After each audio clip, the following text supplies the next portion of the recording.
Hello dear students, welcome back to the GDC Live. So, the most important thing for the preparation of GPAT 2023 or GPAT 2024 to understand the previous year paper. जी हाँ, तो उसी series में आज से हम शुरुआत कर रहे हैं GPAT 2022 का क्वेश्चन पेपर का कंप्लीट एक्सप्लेनेशन। जी हाँ, और ये आपके लिए बहुत ज्यादा फ्रूटफुल होने वाला है। इससे आप ये भी समझ पाएंगे कि आपको किस लेवल पे तैयारी करनी है और कितनी चीजें आपको जीडीसी में यहां पे सारी चीजें कराई जा रही हैं। तो चलिए शुरुआत करते हैं। तो आज के सेक्शन को हमने केवल लिया है फार्माकोलॉजी सेक्शन से, जहां पे 30 क्वेश्चंस आपके human anatomy, physiology, pathophysiology and pharmacology के कंबाइंड क्वेश्चंस होने वाले हैं। तो पहला क्वेश्चन आज की सीरीज में देखिए क्या है। मैच ऑफ द फॉलोइंग का क्वेश्चन पूछा गया है और इस क्वेश्चन में लिस्ट 1 को लिस्ट 2 के साथ मैच करना है। लिस्ट 1 में क्या है? These are the mechanism of action and list 2 have the drugs. और ये क्लासिफिकेशन डायरेक्ट क्लासिफिकेशन का क्वेश्चन है। कहां से? ओरल हाइपोग्लाइसेमिक एजेंट के क्लासिफिकेशन का क्वेश्चन है। बहुत सिंपल वे में क्लासिफिकेशन कितनी बार पढ़ाया गया होगा, चीजों को याद कराया गया होगा, बस उसी से क्वेश्चन निकालना था। चलिए देखते हैं। सबसे पहले यहां पे आता है DPP4 इनहिबिटर। आपने क्लासिफिकेशन में दो टाइप से पढ़े होंगे, एक वो जो इंसुलिन के सिक्रीशन को बढ़ाते हैं, एक वो जो इंसुलिन के रेजिस्टेंस को डिक्रीज करते हैं, वो चीजें हमारी आती हैं। तो अगर हम बात करते हैं DPP4 इनहिबिटर, और DPP4 इनहिबिटर में आपने बहुत अच्छे से, इसी क्लास को हम क्या बोलते हैं, DPP4 इनहिबिटर की अगर बात करते हैं तो यहां पे हमारी ग्लिप्टिन क्लास की ड्रग आती हैं, like sitagliptin, saxagliptin, gliptin class की ड्रग आती हैं। चलो मैच करो, अभी मैं ज्यादा उस पर नहीं जाऊंगा। तो ग्लिप्टिन ढूंढिए, तो यहां पे आपको दिखा टेनेलिग्लिप्टिन आपको देखने को मिल रहा है। तो 1 for S। वैसे यहां पे हमारा ये तो क्लियर हो गया कि फर्स्ट और सेकंड नहीं होगा, C एंड D हो सकता है। आगे चलो, नेक्स्ट हमारा आता है potassium ATP channel blocker. Potassium ATP channel blocker यानी अगर हम बात करते हैं सल्फोनिल यूरिया डेरिवेटिव की बात करते हैं, तो वहां से हमारा ये क्वेश्चन देखने को मिल रहा है। अब अगर सल्फोनिल यूरिया डेरिवेटिव की अगर आप बात करो तो आपको कौन सा दिख रहा है? क्या आपको यहां पे सेकंड जनरेशन का सल्फोनिल यूरिया डेरिवेटिव नहीं दिख रहा है? ग्लिमेपिराइड। मैच करिए ना। तो अगर हम बात करें 2 for R देखने को मिल गया। आंसर तो मेरा यहां से निकल गया, बिल्कुल निकल गया, लेकिन बाकी को एक बार याद करो। PPAR गामा, PPAR गामा, क्योंकि अल्फा हम पढ़ते हैं कहां पे? जब हम पढ़ते हैं in case of the triglyceride वाले में पढ़ते हैं, वहां पे आता है। यहां पे हमारा गामा आता है और इसी पे हमारी ड्रग आती है थायाजोलिडीन डाइओन क्लास डेरिवेटिव कहलाती है, जिसको हम पढ़ते हैं क्या?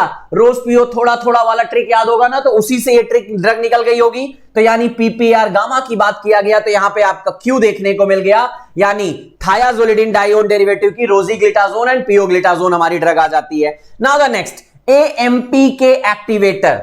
AMPK एक्टिवेटर, अब इस क्लास की कौन सी ड्रग आपको देखने को मिलेगी? यानी यहां पे सिंपली हमारा आ जाता है, कौन सी बात हो रही है? बिगुआनाइड डेरिवेटिव की बात हो रही है, that is the metformin and phenformin derivative की बात हो रही है, और यहां से हमारा 1 for P देखने को मिला। अल्फा ग्लूकोसाइडेज इनहिबिटर की अगर बात किया जाएगा तो अल्फा ग्लूकोसाइडेज इनहिबिटर ड्रग आपको अच्छे से याद होगा। यहां पे आपने पढ़ा होगा कौन सा? एकार्बोज, मिग्लिटोल एंड वोग्लीबोज आपने पढ़ी होंगी। ये ड्रग आपको याद आ रही होंगी। बस उन्हीं की तो बात किया गया था, तो वो तो है ही नहीं है, तो उनको छोड़ ही दीजिए। अब आपने आंसर निकाला और आपका आंसर क्या निकला? 1 for C। क्लासिफिकेशन का सिंपल आंसर निकल गया। एक बार क्लासिफिकेशन भी आप देख लीजिए। Enhanced insulin secretion, potassium channel blocker, जो पोटेशियम चैनल को ब्लॉक करती है। 2 क्लास की ड्रग आती है, सल्फोनिल यूरिया एंड मिग्लेटिनाइड क्लास की ड्रग आती है। सल्फोनिल यूरिया में 2 generation, first generation, second generation. First generation में टॉलब्यूटामाइड एंड क्लोरप्रोपामाइड आती है। सेकंड जनरेशन में 4G ड्रग हमने पढ़ा था, वो यहां से आ गया। नेक्स्ट हमारी मिग्लेटिनाइड की बात होती है। रेपेग्लिनाइड एंड नेटेग्लिनाइड हमारी मिग्लेटिनाइड क्लास की ड्रग आ जाती है। नेक्स्ट ओवरकम इंसुलिन रेजिस्टेंस की बात होती है, जहां पे बिगुआनाइड डेरिवेटिव 2 ड्रग आती है, जिनको AMPK एक्टिवेटर भी बोला जाता है बिगुआनाइड्स को। वैसे आप बिगुआनाइड्स एक आप पढ़ते हो कहां पे? मलेरिया में भी पढ़ते हो, लेकिन वहां की बात नहीं हो रही है, उसको छोड़ दीजिएगा। साइक्लोगुआनिल को उठा के यहां मत लाइएगा। तो यहां पे हमारी मेटफॉर्मिन एंड फेनफॉर्मिन आ गया। Next thiazolidinedione derivative, that is the PPAR gamma analogue की बात हो रही है। एक्टिवेटर है पियोग्लिटाजोन एंड रोजीग्लिटाजोन आपकी ड्रग आती हैं। एंड नीवर ड्रग, अभी बहुत सारी newer drug DPP4 inhibitor like sitagliptin, saxagliptin, teneligliptin की बात होती है। GLP-1 एनालॉग एक्सेनेटाइड हमारी आ गई। सोडियम ग्लूकोज ट्रांसपोर्टर, यहां पे हम ग्लूफाजिमिन की बात करते हैं, ग्लिफ्लोजिन की बात होती है, दैट इज द डेपाग्लिफ्लोजिन। कैनाग्लिफ्लोजिन हमारी डायरेक्ट ग्लिफ्लोजिन ड्रग की है। Dopamine D2 agonist bromocriptine sometimes काम करती है क्योंकि ये हमारे रेजिस्टेंस को और सिक्रीशन दोनों पे काम करती है।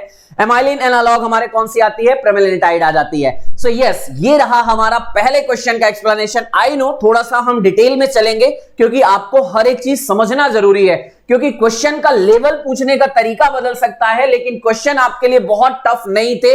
ये आप चीज को समझोगे क्योंकि आप ये सारी चीजें पढ़े हो, मैं आपको वो चीजें लेके देने वाला हूं। सेकंड क्वेश्चन देखो, again match of the following, और मेरे बच्चे मैच ऑफ द फॉलोइंग से डर जाते हैं, ये थोड़ा सा सोचने वाली चीज है। देखो यहां पे क्लिनिकल ट्रायल और उनके सिग्निफिकेंस की बात हो रही है। क्लिनिकल ट्रायल की बात होती है तो हमारे नॉर्मल फेज 4 होते हैं, फेज 1, फेज 2, फेज 3, फेज 4, लेकिन एक एक्स्ट्रा ऐड किया गया फेज 0 जिसको हम माइक्रो डोजिंग स्टडीज के नाम से भी बोलते हैं। चलो मैच करते हैं और देखते हैं। फेज 1 हमारा क्या कहलाता है? Phase 1 this is for the MTD maximum tolerable dose and pharmacokinetic data के लिए यूज किया जाता है। तो ऑप्शन में देखिए क्या दे रहा है यहां पे, first in human dose multicentric trials. तो फेज 1 की अगर आप बात कर रहे हो तो यहां पे फर्स्ट इन ह्यूमन डोज की बात हो रही है। ऑब्वियस सी बात है, ह्यूमन में फर्स्ट टाइम आप कब यूज करोगे, इसी में तो यूज करोगे। तो 1 फॉर R लेके चलो, आगे बढ़ो। Phase 0 that is the micro dosing studies, यानी फेज 0 में हमारा माइक्रो डोजिंग देखने को मिल गया। अगर वैसे ऑप्शन निकालना था तो simple phase 4 post marketing surveillance, जिसको हम फार्माकोविजिलेंस भी बोलते हैं, वहां से हमारा ऑप्शन आ जाएगा 4 फॉर P देखने को मिल जाएगा। बचा 3 है तो उसको भी निकाल दीजिए ना। मल्टी सेंट्रिक ट्रायल्स मतलब क्या है, ये भी कंफ्यूजन दूर कर दो। हमने पढ़ा होगा फेज 2 हमारा होता है कहां पे, होमोजेनस पॉपुलेशन में, जबकि फेज 3 जिसमें थेरेपेटिक कंफर्मेशन किया जाता है वो हमारा हेट्रोजेनस पॉपुलेशन में किया जाता है। फेज 2 होमोजेनस है और वो थेरेपेटिक एक्सप्लोरेशन नाम इसलिए उसको दिया जाता है। तो मल्टी सेंट्रिक ट्रायल्स मतलब अलग अलग जगह पे अलग अलग लोगों के अलग अलग पॉपुलेशन पे स्टडी किया गया, मल्टी सेंट्रिक ट्रायल्स हो गया ना। तो अब मैच करके सिंपल आंसर रखो। आप यहां पे क्या आंसर दिखा, क्या आपको बी ऑप्शन दिख रहा है क्या? 4 फॉर P से यहीं से आंसर आपका निकल गया था, ज्यादा परेशान होने की जरूरत ही नहीं थी। बस कितना सिंपल है। हाँ, सारे फेजेस अगर आप क्लियर करना चाहो, वैसे डिटेल में यहां बहुत ज्यादा जाने की जरूरत नहीं है, नाम आपको क्लियर कर देता हूं। अगर आप जाते हो सबसे पहले फेज 0 माइक्रो डोजिंग स्टडीज की बात किया जाता है, डोज रिस्पॉन्स कर्व की हमारा ट्रायल है और ये शॉर्ट होता है, बहुत बेसिक हमारा यूज किया जाता है। फेज 1 की बात किया जाता है, मैक्सिमम टॉलरेबल डोज यहां पे टेस्ट किया जाता है, वेरिएबल फार्माकोकाइनेटिक स्टडी के लिए किया जाता है। एंड यहां पे सबसे इंपॉर्टेंट चीज क्या है, फेज 1 में हम क्या लेते हैं, पेशेंट लेते हैं, पेशेंट नहीं, हेल्दी पर्सन लेते हैं। जी हां, फेज 1 में हम हेल्दी पर्सन लेते हैं। और यहां पे क्वेश्चन एक और ये पूछा जा सकता है, in which of the following phases patient use. तो पेशेंट हमारा फेज 2 से यूज किया जाता है, फेज 1 में हेल्दी पर्सन यूज किया जाता है, हेल्दी पॉपुलेशन 20 to 80 के लिए, ह्यूमन फार्माकोलॉजिकल एंड सेफ्टी के लिए किया जाता है। फेज 2 की बात करते हैं, थेरेपेटिक एक्सप्लोरेशन 20 to 300 पेशेंट में किया जाता है, एंड ये होमोजेनस पॉपुलेशन के पेशेंट रखे जाते हैं, स्पेसिफिक पॉपुलेशन। फेज 3 की बात आती है, ये हमारा हेट्रोजेनस पॉपुलेशन में आता है, लार्ज डेमोग्राफिकल पॉपुलेशन लिए जाते हैं एंड इफिकेसी, सेफ्टी, टॉलरेबिलिटी, ये सारी चीजें टेस्ट की जाती हैं, therapeutic confirmation. And phase 4 well known, phase 4 post marketing surveillance, pharmacovigilance के नाम से बोला जाता है। आप ये ऑनगोइंग लाइफ टाइम चलता है, जब तक ड्रग है मार्केट में तब तक ये हमारा चलता रहता है। और यहां पे क्या होता है, कोई भी डिलेड रिस्पॉन्स देखने के लिए, कोई एडवर्स इफेक्ट जो फर्दर डेवलप हो रहे हैं उन सब को टेस्ट करने के लिए, उनको चेक करने के लिए यहां पे हमारा फेज 4 चलता रहता है। क्लियर, सिंपल है। क्लिनिकल ट्रायल से क्वेश्चन पूछा जाता है और जितने भी इस क्लास के इस बार के बच्चे तैयारी कर रहे हैं उसको इसलिए बहुत अच्छे से इस चीज को समझाया था, मुझे लगता है ये क्वेश्चन देखते ही उन्होंने आंसर जरूर निकाला होगा। नेक्स्ट क्वेश्चन देखिए क्या कह रहा है, which of the following statement are correct regarding the alkylating agent as anti cancer. यहां पे देखो आपको दिया गया स्टेटमेंट। अब थोड़े से यहां पे बच्चा क्वेश्चन देखते ही डरते हैं, डरने की जरूरत नहीं है, समझो क्वेश्चन को बार बार। कॉन्सेप्ट सही है, अगर आपने कॉन्सेप्ट बनाया है तो क्वेश्चन कितना भी बड़ा हो जाए डरना नहीं, यही चीज आपको मैंने हमेशा सिखाया बेटा। देखो, they get converted into the highly nucleophilic anions। बिल्कुल सही बात है कि अगर हम बात करते हैं ये हमारे कन्वर्ट होते हैं किसमें, इसीलिए एल्काइलेटिंग एजेंट क्यों बोला जाता है, क्योंकि हमारे आयंस में कन्वर्ट होते हैं, एल्काइल ग्रुप बनाते हैं, कार्बोनियम आयन फॉर्म करते हैं। Okay, and bind to the nitrogen atom of the guanine. याद है ना, 7th position of the guanine पे बाइंड होता है, एल्काइल ग्रुप बाइंड होता है। हाँ जी, करेक्ट जा रहे हो। Next, cyclophosphamide and busulfan belong to this class. बिल्कुल बिलोंग करते हैं।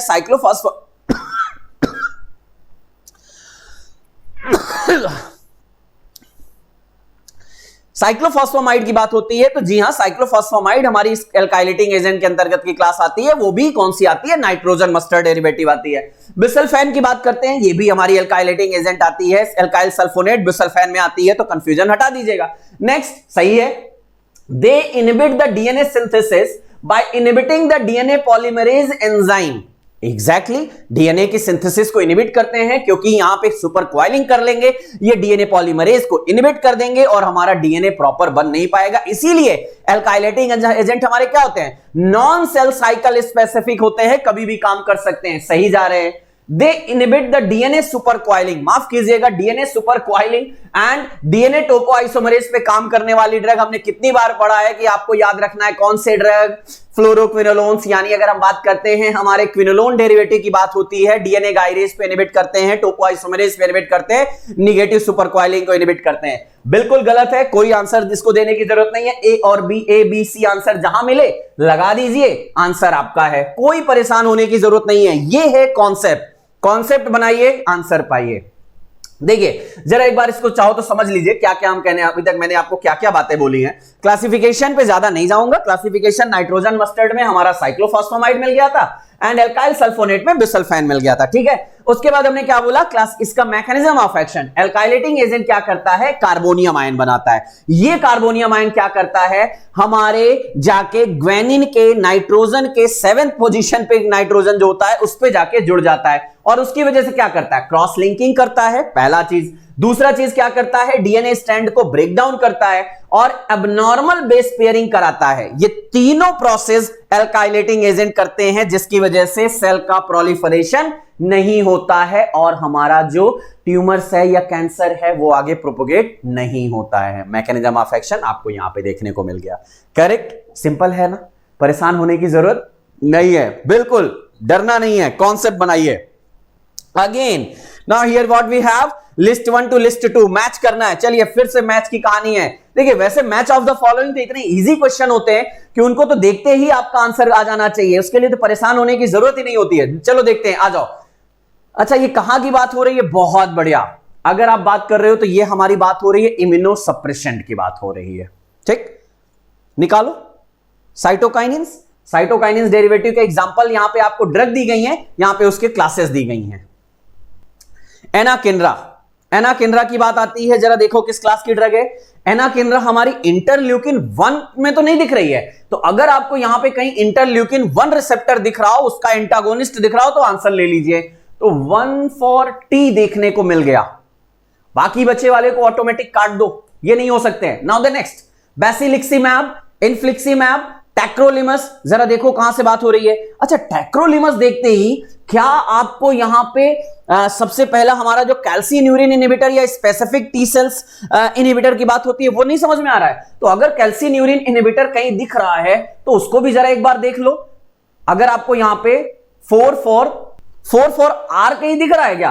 अगर 4 R दिख रहा है तो आंसर तो आपका आ गया, आंसर तो मिल गया। देखिए 2 खाली पॉइंट से आंसर मिल गया, लेकिन बाकी देखो एक बार, अगर अब बात करते हैं बेसिलिक्सिमैब एंड इन्फ्लिक्सिमैब की बात होती है, बेसिलिक्सिमैब, डैक्लिजुमैब की बात होती है, ये हमारे इंटरल्यूकिन 2 रिसेप्टर एंटागोनिस्ट होते हैं। बेसिलिक्सिमैब और डैक्लिजुमैब 2 क्लास की ड्रग आती हैं, तो यहां पे पकड़ो इनको, 2 for P पे जाओ और 2 for P आपको चलोगे कंटिन्यू तो भी आपको ये देखने को मिल जाएगा। नाउ द नेक्स्ट, इन्फ्लिक्सिमैब की बात होती है। इन्फ्लिक्सिमैब हमारी क्या है? TNF अल्फा रिसेप्टर इनहिबिटर हैं, TNF अल्फा इनहिबिटर इन्फ्लिक्सिमैब की बात होती है।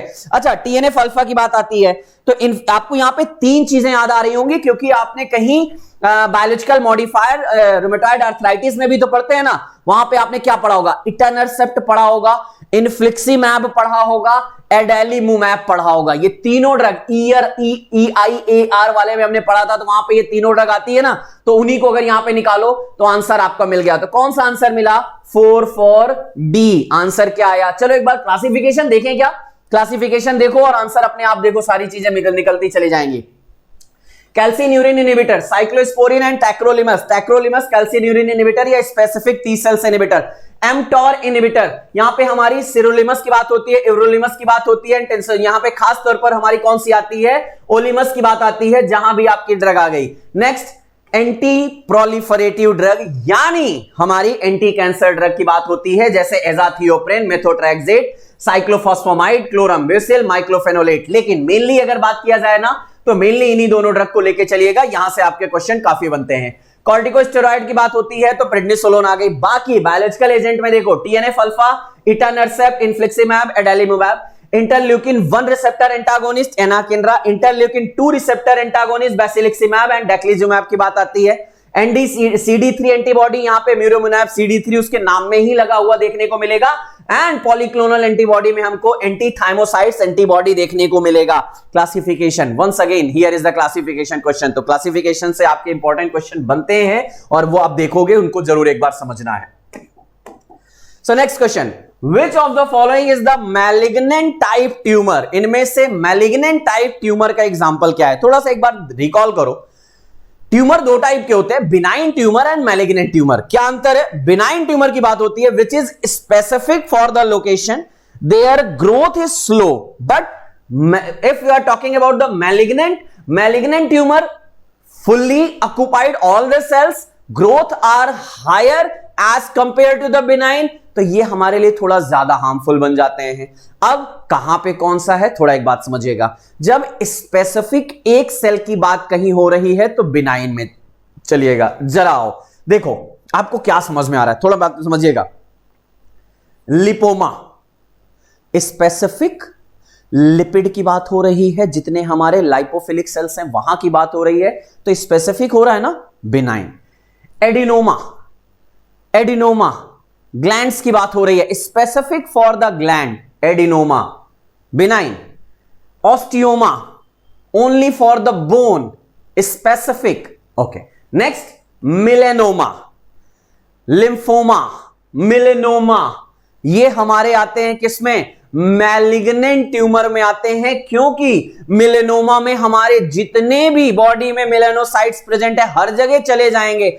पूरे बॉडी की बात हो रही है, वहां पे हमारे मिलानिन पिगमेंट्स की बात आ गई, हर एक चीज वहां पे स्प्रेड हो जाती है। तो इसलिए ये हमारा एग्जांपल किसका हुआ, मैलिग्नेंट का एग्जांपल, मिलेनोमा। एक चीज और जरा समझने की कोशिश करते हैं। अगर हमने बोला carcinoma, clear cell carcinoma, malignant melanoma, या अगर हम बात करते हैं हमारा कार्सिनोमा ऑफ द लंग, तो पूरा लंग फैल चुका है, स्पेसिफिक नहीं रह गया। हमने बोला क्या, well defined boundary, that is the benign, that is the non cancerous tumor। benign मतलब non cancerous tumor, grow at the relatively slow space with the limited growth। लेकिन जब आप बात करोगे किसके बारे में, malignant के बारे में, ये हमारा क्या है, faster growing, irregular boundaries, कोई बाउंड्री नहीं रह जाएगी, and cell invade the local blood cells, may form the tumor as well as these are the cancerous। जी हां, इनको हम कैंसर बोलेंगे। तो आपको एग्जांपल में क्या दिखा, carcinoma of the blood, carcinoma of the kidney, carcinoma of the lung, malignant melanoma, ये हमारे होते हैं।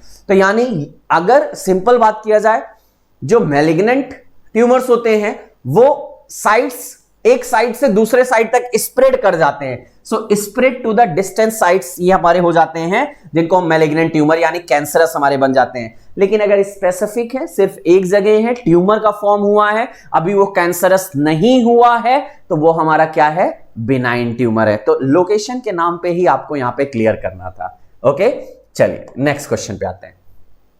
In human body, okay, system operate to maintain pH of the blood plasma. बहुत बेसिक और बहुत अच्छा क्वेश्चन पूछा गया है। यहां पे आपको ज्यादा कुछ भी नहीं लगाना है, आपका बेसिक नॉलेज टेस्ट किया जा रहा है। हमारे बॉडी में 3 टाइप के फ्लूइड होते हैं, intracellular fluid, interstitial fluid and blood. हम 3 मान के चलते हैं, उसको आप एक्स्ट्रा सेलुलर में भी डाल सकते हो, वो अलग बातें हैं। लेकिन अगर आपके पीएच की बात आती है तो हर जगह आपके तीनों जगह अलग अलग पॉइंट आ जाते हैं। लेकिन ब्लड और इंटरस्टिशियल फ्लूइड में मेनली जो हमारा रेगुलेट होता है, पीएच रेगुलेट करने वाले कौन से होते हैं, वहां पे बाइकार्बोनेट आयन यानी कार्बोनिक एसिड का होता है। ब्लड में, इंटरस्टिशियल में। हाँ, सेल के अंदर हमारा जरूर फॉस्फेट आ जाता है, फॉस्फेट बफर आता है, लेकिन मेनली रिस्पॉन्सिबल क्या है, बाइकार्बोनेट बफर। तो आप आंसर दीजिए ना, यहां पे क्या है।